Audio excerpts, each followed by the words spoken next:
Kwa majina anaitwa Salim Kasumari, ni afisa masoko kutoka Bodi ya Taifa ya Wahasibu na Wakaguzi wa Hesabu, kitengo cha elimu na mafunzo.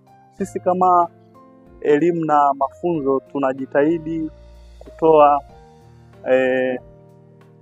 kuwahamasisha wanawake kuhusu kujiunga na masomo ya CPA, na ukiangalia mfano kwa matokeo ya Novemba 2024 tulikuwa na jumla ya wanafunzi 299 ambao walitunukiwa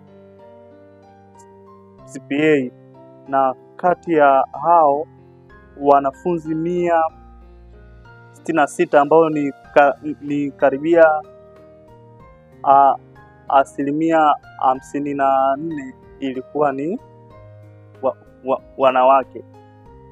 Kwa hiyo unaona ni jinsi gani wanawake wanavyoweza kupambana ili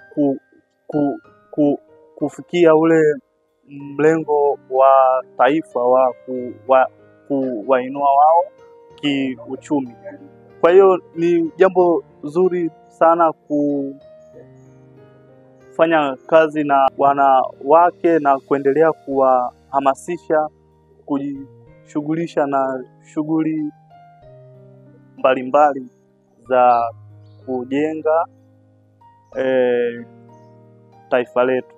Tunawatakia heri ya siku ya wanawake kimataifa.